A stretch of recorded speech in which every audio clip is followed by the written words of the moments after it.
తెలంగాణ ప్రభుత్వం తీసుకుంటున్న 90 రోజుల ప్రజాపాలన ప్రగతి ప్రణాళికలో భాగంగా తెలంగాణ ప్రభుత్వం ఫైర్ అండ్ డిజాస్టర్ శాఖ ఆధ్వర్యంలో సదస్సులో భాగంగా ట్రినిటీ విద్యా సంస్థల వారు 8వ తరగతి విద్యార్థులకు వంట గ్యాస్ వలన కలిగే ప్రమాదాలు వాటి నివారణను ప్రత్యక్షంగా పిల్లలతో చేయించారు.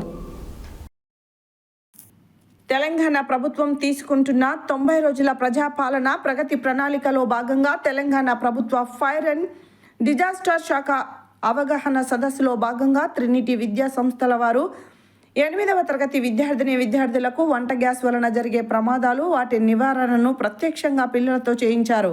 ఫైర్ ఎక్విప్మెంట్ ఎలా వాడాలి, ఫైర్ అంటే మండటానికి అనుకూల వస్తువులు, ఉదాహరణకు చెక్క, పుస్తకాలు, ప్లాస్టిక్ వస్తువులు, ద్రవ పదార్థాలైన LPG gas, petrol, diesel, kerosene, వీటికి వేడి తోడై ఆక్సిజన్ తోడైతేనే మండుతాయి. కావున వాటికి ఆక్సిజన్ అందకుండా చేయడానికి ఫోమ్ మరియు కార్బన్ డైఆక్సైడ్ వాడకం, వేడిని చల్లార్చడానికి నీటిని, ఐస్ వాడకం వలన మంటలను ఆర్పవచ్చని చేసి చూపించారు.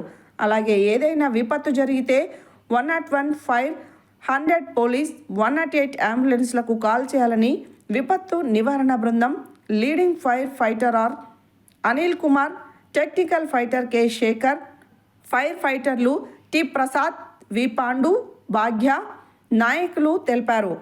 ఈ కార్యక్రమంలో ట్రినిటీ విద్యా సంస్థల డైరెక్టర్ మరియు principal doctor Ujjani Manjula, Trinity Vidya సంస్థల చైర్మన్ కేవీబీ కృష్ణారావు మరియు ఉపాధ్యాయులు పాల్గొన్నారు.